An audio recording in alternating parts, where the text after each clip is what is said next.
Video like जरूर कर लीजिए और ऐसे वीडियो लगातार फ्री में पाने के लिए चैनल को तुरंत सब्सक्राइब कर लीजिए और बेल आइकन को जरूर टैप कर लीजिए ताकि आगे भी सारे वीडियो आपको मिलते रहे। यूट्यूब में फॉलो करते हैं तो प्लीज ये वाला फ्री टेलीग्राम चैनल जरूर ज्वाइन कर लीजिएगा। सारे नोटिफिकेशन सारे अपडेट यहीं पे आते हैं, ध्यान रखिए। नमस्कार दोस्तों, स्वागत है आप सभी का आर बाई स्टडी फॉर सिविल सर्विसेज पर। तो दोस्तों इस वीडियो में हम लोग देखने वाले हैं विज्ञान के सवाल जो आपकी आने वाली यूपी पीसीएस की परीक्षा, एमपी पीसीएस, उत्तराखंड आपका आर का री एग्ज़ाम हो गया, इन सभी के लिए बहुत ही ज़्यादा इंपॉर्टेंट है। ठीक है, तो हम आपसे विज्ञान के 10 सवाल डिस्कस करेंगे। आप बताइएगा आउट ऑफ 10 आपके कितने स्कोर आए, और किसी भी क्वेश्चन में अगर आपको डाउट होगा तो उसको कमेंट बॉक्स में ज़रूर मेंशन कीजिएगा। ठीक है, तो चलिए शुरू करते हैं आज हमारे विज्ञान के सवाल।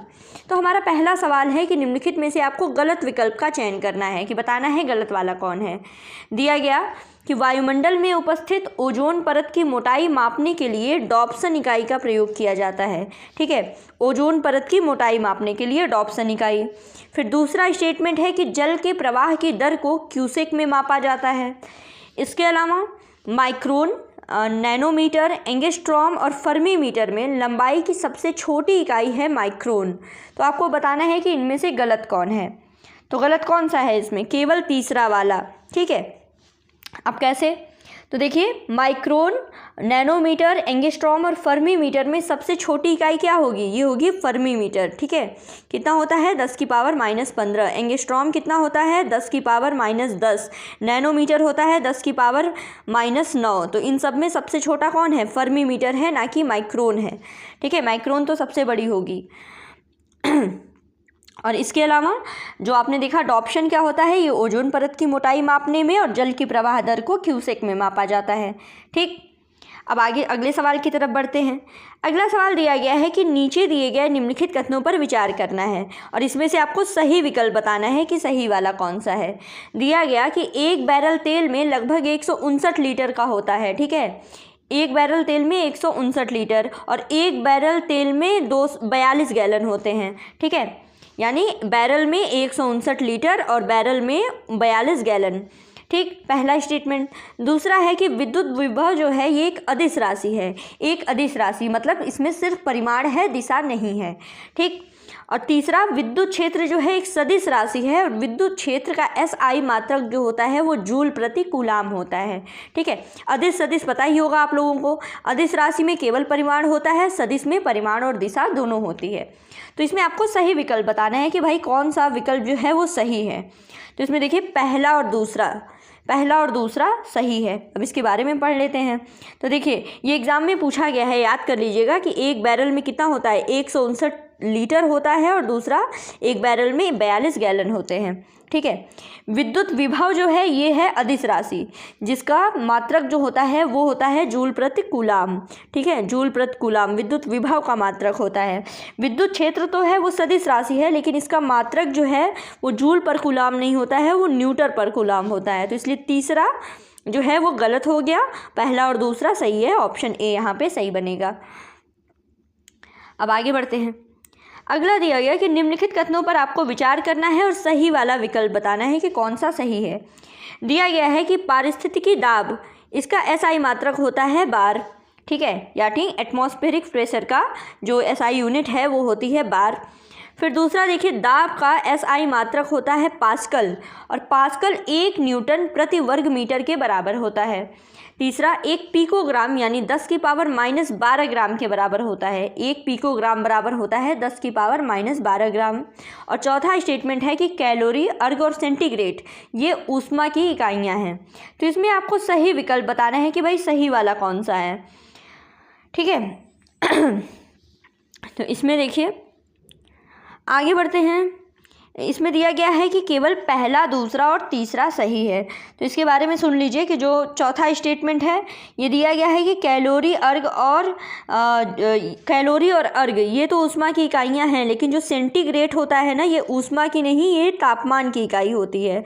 ठीक है, ये तापमान की इकाई होती है। इस तरीके से आपका जो चौथा स्टेटमेंट है वो गलत है। ठीक है, छोटी छोटी बिल्कुल चीज़ें हैं, जैसे कैलोरी, सेंटीग्रेड हुआ ये तापमान की इकाई हो गई, वहीं आपका कैलोरी है, अर्ग है या फिर जूल रख लीजिए, ये ऊष्मा की इकाई होती है। इसके अलावा दाब का SI मात्रक हो गया पास्कल, 1 पिकोग्राम बराबर हो गया 10⁻⁻12 ग्राम, और पारिस्थितिकी दाब यानी एटमॉस्फेरिक प्रेशर का एसआई यूनिट जो होती है वो बार होती है। ठीक, अब अगले सवाल की तरफ बढ़ते हैं। अगला सवाल दिया गया है कि निम्नलिखित कथनों पर विचार करना है और आपको बताना है कि कौन सा सही है। ठीक है, कौन सा सही है। शक्ति का एसआई मात्रक होता है वॉट।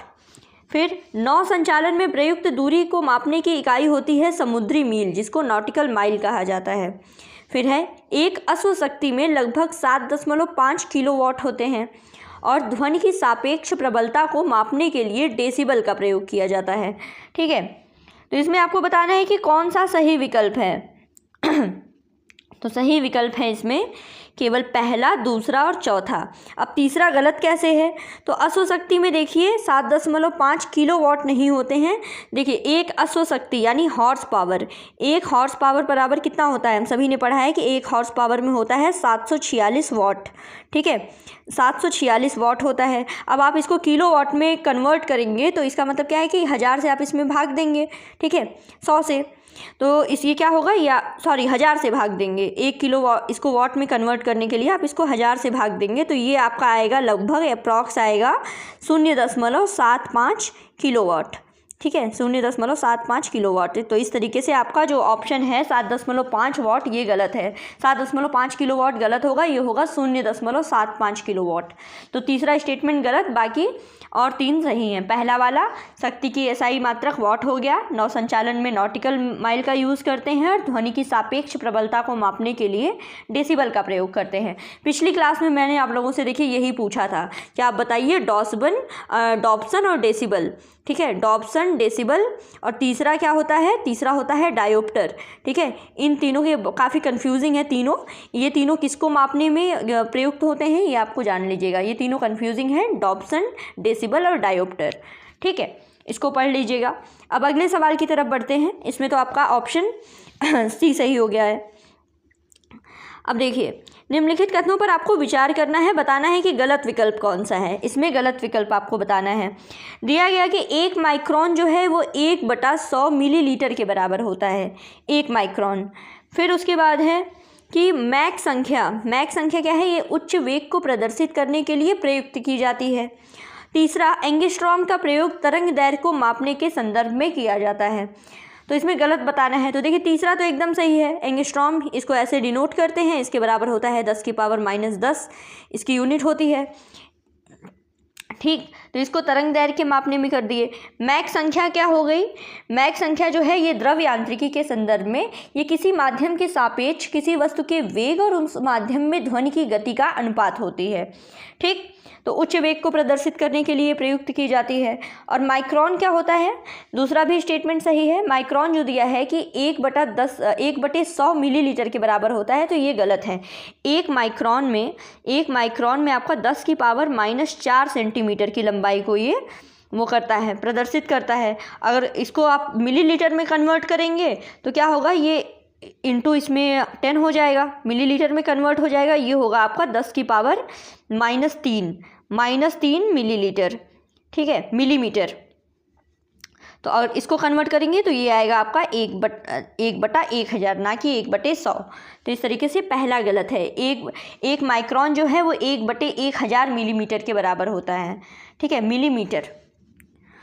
तो इसमें गलत विकल्प आपको बताना है, तो सिर्फ पहला गलत है, बाकी सब सही है। अब आगे बढ़ते हैं अगले सवाल की तरफ। दिया गया है कि निम्नलिखित कथनों पर विचार करना है और आपको सही विकल्प बताना है। तो नॉट के बारे में ये लिखा गया है कि गति की एक इकाई है जो कि समुद्री मील प्रति घंटे के बराबर होती है। ठीक है, नॉट। और दूसरा दिया गया है अगला स्टेटमेंट कि त्वरण क्या है कि एसआई मात्रक मीटर प्रति वर्ग सेकंड होता है। तीसरा है 1 न्यूटन 1 किलोग्राम मीटर प्रति वर्ग सेकंड के बराबर होता है, और आवेग का एसआई मात्रक न्यूटन सेकंड होता है। तो इसमें आपको बताना है कि सही विकल्प कौन सा है। तो इसमें देखिए चारों के चारों एकदम सही हैं।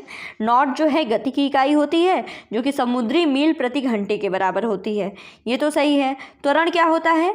ये होता है कि मीटर पर वर्ग सेकंड।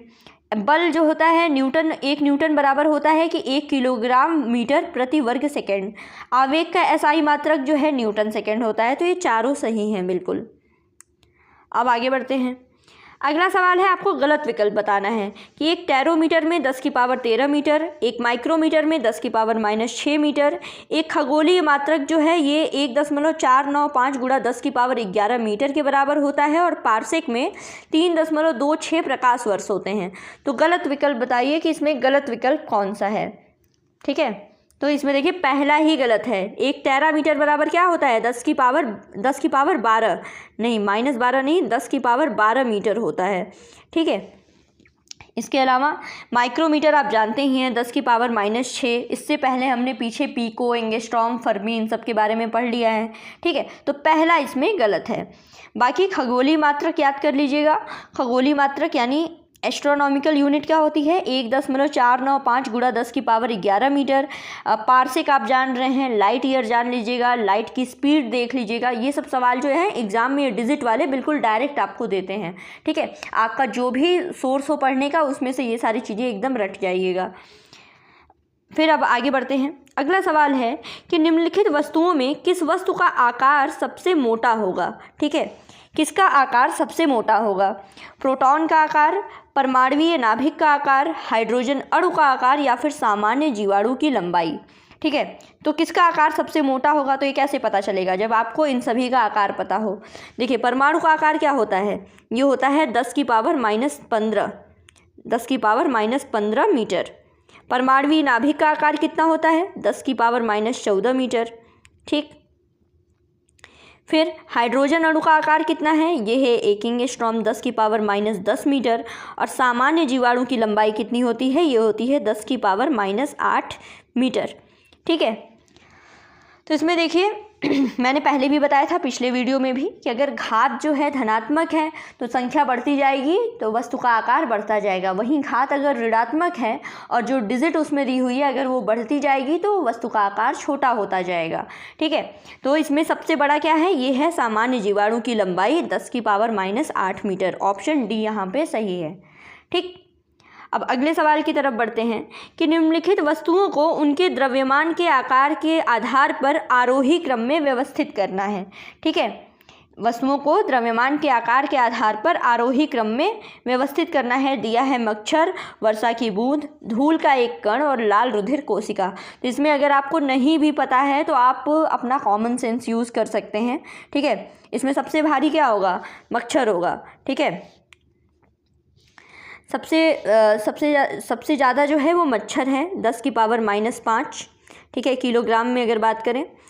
उसके बाद वर्षा की बूंद, ये 10 की पावर -6 किलोग्राम हो गई। धूल का एक कण जो है ये लगभग 10 की पावर -9 किलोग्राम। और लाल रुधिर कोशिका का द्रव्यमान कितना होता है? ये होता है 10 की पावर -13 किलोग्राम। ठीक है, तो ये आरोही क्रम क्या होगा इसका? सबसे कम लाल रुधिर कोशिका, फिर उसके बाद धूल का एक कण हो गया, फिर वर्षा की बूंद हो गई और फिर मच्छर का द्रव्यमान हो गया। ऑप्शन डी यहाँ पे सही बनेगा। ठीक है, अब आगे बढ़ते हैं। आज का हमारा आखिरी सवाल रहेगा कि कौन सा विकल्प है जो सुमेलित नहीं है। दिया गया है भौतिक राशि और उनके एसआई मात्रक। ठीक, तो वेग प्रवणता का प्रति सेकंड है, विद्युत चालकता है ओम प्रति वर्ग मीटर, चुंबकीय फ्लक्स है वेबर और पृष्ठ तनाव है न्यूटन प्रति मीटर। तो कौन सा है जो सही सुमेलित नहीं है ये बताना है। तो देखिए ये होता है आपका ये है विद्युत चालकता। ठीक है, विद्युत चालकता क्या है? विद्युत चालकता है, इसको आपको बताना है। विद्युत चालकता जो दिया है ओम प्रति वर्ग मीटर, ये नहीं होता है। ठीक है, इसके अलावा वेग प्रवणता जिसको वेलोसिटी ग्रेडियंट कहते हैं, इसका पर सेकंड हो गया। चुंबकीय फ्लक्स का वेबर हो गया और ये एग्जाम में डायरेक्ट भी पूछा गया है। पृष्ठ तनाव आप सभी को पता है न्यूटन प्रति मीटर हो गया। ठीक है, तो अब आप लोगों के लिए जाते जाते एक सवाल रहेगा कि आपको बताना है कि विद्युत चालकता का एसआई मात्रक क्या होता है। इसको कमेंट बॉक्स में मेंशन कीजिए। तो दोस्तों आज के लिए बस इतना ही। हम मिलेंगे अगले वीडियो में और ऐसे ही पढ़ते रहिए। Thank you so much.